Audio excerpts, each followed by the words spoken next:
What scientific experiment would you run if money and ethics weren't an issue? Not necessarily a scientific experiment, but a series of experiments to see how you can control nerve sensations from the brain and whether you can create VR that can perfectly mimic the sensation of touch whilst being motionless, as if you're moving and touching something in a virtual world but not in the real world. Is that even possible? I'd raise a group of children from birth to adulthood, kinda a Truman Show thing, without any contact with music, and see how it affects their lives and personalities. I'd make sure everything else would be normal but music would be edited out of their lives. I'd study the long-term effects of low G on humans, by sending a habitat to the moon, and then sending supplies and volunteers. And I'd send a lunar bulldozer to cover the habitat with regolith because I'm not particularly interested in contaminating my results with radiation exposure. Redesigning the human sinus. I wish to find a way to modify the body to fix that mess of an airway. That Doctor Who episode wherein they bred artificially grown humans, infect them each with all known diseases so that they can develop antibodies, cures. Have a baby human raised by apes. Basically to see if Tarzan scenario would occur and the human is able to communicate fully with the apes. With Elon Musk's Neuralink thing, the first thing I thought of was an unethical experiment. If you attached a whole bunch of wires to the speech center and audio center of the brain of a bunch of children, and networked them together, I wonder what kind of language they would develop and how they would communicate with what is essentially telepathy. Force compliance on specific diets with a diverse sample of people and a well-regulated control group. Follow for 10+ years. Is veganism really healthy? How about paleo? Should we never be eating gluten or dairy? This has definitely not been done before because there are several problems with this kind of study. You can't force people to comply to a diet, which is the first hurdle. You could have people voluntarily report what they eat, but this isn't a randomized trial and has its own issues. Recall issues, compliance, self-selection bias, etc. You're also missing a good control group to compare results to. Then if there is a population that follows a certain diet, say people from the Mediterranean following the Mediterranean diet, you run into the problem of correlation versus causation. There could be something different about their lifestyle that is explaining the health differences besides diet. Same issue as above. No control group. There's also the huge issue of not having a longitude study. Most short-term trials examining diets are just that, short-term. It's hard to ascertain if there are health effects show up 10 or 20 years down the road. Also, people claiming that they know what diets are healthy, unhealthy. I'm sure that's true of some diets, types of foods, and research non-experimental data, even with its flaws, can point us in the right direction. I'd feel pretty good saying that eating more vegetables is healthier for the vast majority of people. Eating Doritos is not healthy for the vast majority of people, but there is so much we don't know about optimal nutrition and how different populations react to food. I'd love to see an actual high-quality experiment. How would the world react to a mountain of 100 billion pennies for free in the middle of a major area? This sounds so dumb but is really interesting if you think about it. Dinosaur cloning. What else is there to do? Humans have quite a few movies that tell you that dinosaur cloning is a bad idea on Earth. How athletes from different sports react to fight or flight. Even further, would they fight differently than others? Oh man, I love this question. There are a ton of geoengineering experiments that I'd love to run if they weren't both 1 illegal, 2 insanely expensive, 3 non-zero possibility of death and destruction, iron fertilization, basically dumping tons of iron dust into the ocean to cause an algae bloom, which should sequester a bunch of carbon and help mitigate global warming, cloud seeding, space mirrors, dropping a nuke into a volcano, you know, normal stuff. Genetic altering of humans. I don't currently have an issue with anyone that wants to do it on themselves. However, to do it to an embryo or through the parent's DNA to see what we could do to advance humans would be amazing. Alterations to intelligence, memory, physical attributes, gills to swim underwater, visual alterations to see the full light spectrum and hearing for the full sound spectrum, immunity to all diseases and harmful bacteria, ability to eat almost anything for sustenance. The Gilligan's Island experiment. Shipwreck 100 people with vastly different backgrounds, wealth disparity, and personalities on a remote island. See what kind of civilization grows from it. Then do it 50 more times to check results against each other. See if a monkey tribe could become dominant over the rest by training them to make and use weapons and other primitive technology. Also interested in seeing if they would take their newfound knowledge and begin to expand an empire. Near-death experiences. And what people see. So basically I'd want to kill a bunch of people then bring them back to life.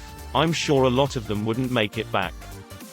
I'd want to see what a society of children would do on their own if they were alone from birth. Of course, adjustments would have to be made for when they were infants. But beyond that, how would they develop language, ethics, mythology, culture, and as they got older, how would they handle coming of age without adult role models? Though unethical, I think an experiment like that would answer a lot of questions about sociology, psychology, anthropology, and philosophy. It would be like watching the beginning of human society from scratch, with no external influence. Kill the pig, cut his throat, kill the pig, bash him in. I've always wanted to try to breed a winter-blooming rose. Ethics are fine, but the cost of having that many roses in a hot house and the decades of selective breeding most likely required to accomplish it would cost an astronomical amount. So I'm sticking with it. I want to send someone to space without a space suit. I've read about everything that can happen. I just want to see it on film. Teach a kid the wrong words for everything and see how long it takes for them to adapt. Another edit. Thanks for the gold. Also, it seems a fair number of people have done this to kids on a very small basis. Seriously, do not do this to anyone on any scale. This post is based on the concept of setting morals aside. This is a massively horrible thing to do. This isn't the same as learning a second language. When you learn a second language, you are assigning a new word that has no previous meaning to you to a concept that you already know. So you know what an apple is. And you stack pom on top of that when you learn it in French. But you aren't learning a new word. You're taking a word that already is assigned to another concept and trying to apply it somewhere else, while forgetting the original connection. Your brain isn't good at breaking neural connections. So you have to start thinking that you take a bite out of a car apple, and you get in your roof car to drive to blue work. This is much more difficult because your brain automatically tries to learn new things, but has no good mechanism for forgetting.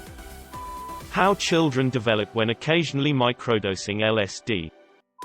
Brain transplants from humans to animals and vice versa.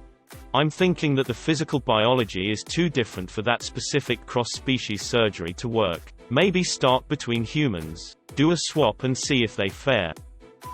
CRISPR the absolute hell out of some kids and make some next-level humans that can run stupid fast and jump crazy high, then make the Superhuman Olympics trademark and figure out what humans are really capable of.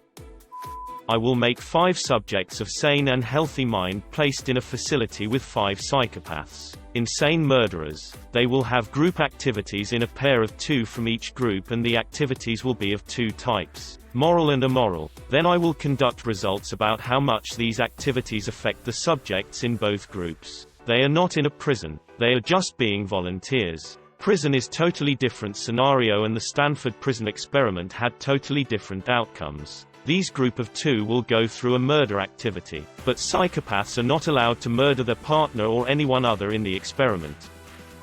How long a decapitated head stays conscious? All we have are anecdotes that might have been exaggerated. I've always wanted a definitive answer. But you know, ethics. It's been done approximately 7 to 10 seconds. So you gotta start planning on your last words now, you won't have time then. My current is I'm going to head out. You won't have lungs, boss. Just switch a shop vac from suck to blow and stick it on their windpipe. They can talk really loud then, maybe even louder than the shop vac. They wouldn't even need to stop to take a breath. Put a baby human and a baby lion in an isolated island with enough food and water. See how they interact. Actually, there was this place that had baby lions raised with puppies. The lions grew up afraid of the dogs because the dogs liked to play and bark and whatnot, and that fear followed them to adulthood. So you had these huge lions that were scared of little yappy dogs, cause that is how they were raised. You can definitely raise animals to react in different ways. I've actually thought a ton about this. I would put two people through the exact same conditions the entire life. Now I'm not talking just similar scenarios, but everything from the weather inside the womb to the humans they interact with to the wind every day, and I would see if they are the same. Essentially, if humans are born with personalities or if we develop them through little things all our life, essentially the butterfly effect. To be honest, this probably wouldn't even be possible with infinite money, but it would be cool. Raise a child without ever punishing or rewarding them. Just let them do whatever they want, and then see what happens to their behavior when they age. They will still be punished and rewarded by their environment. This will only answer the question to what environment was the kid born in, rather than, perhaps, breaking down inherent genetic aspect of behavior. Have an Olympics where every single athlete is drugged to an insane level. I think it would raise what is possible by today's standards drastically. And then have an average person compete alongside them to show the disparity. Imagine Lane 1 Usain Bolt juiced up, Lane 2 Jim from accounting. Pretty much any vault tech experiment. I'd love to pit elite Madden gamers versus NFL play callers and see who is better at game management and play calling. I'd like to clone several sets of baby Hitlers and see how they grow up in different environments. Some can include a loving family, the kind that you barf at because they're so perfect, and finally, the most unethical environment, a family of politicians. I'd run a serial killer contest. First person to successfully kidnap and kill 50 people receives $10 million 1 year after the last kill. If they are not caught by authorities and if they can prove the killings, how many persons would undertake this? How many victims would there be? Can I just say, if they created a series with this plot, I'd definitely watch it. I would breed and engineer dogs to become more intelligent, until they can understand the concept of "I am coming back soon." Don't worry, they deserve it for helping us get this far as a species. I'd train gorillas in weightlifting, really see how tanked they can get, boost them with steroids along the way. After that, I take my army of beasts, pump them full of cocaine, and let them loose in an empty shopping mall. Wanna see which stores they like and which ones they don't. You know, for science. To measure the effect on development of humankind by eliminating the least intelligent 5% of the human population every year based on monthly standardized testing. Damn, this film sounded great till I found out Logan Paul was in it. Iron Man suit. Ethics don't even need to be ignored. I just really want a complete Iron Man suit with all the weapons and flight. I've always been really curious what the results of the Holocaust twin experiments would be if they were run by a sane person. If I didn't have to worry about the fact that I was slaughtering a bunch of children, which very much goes against my morals. I'd recreate those.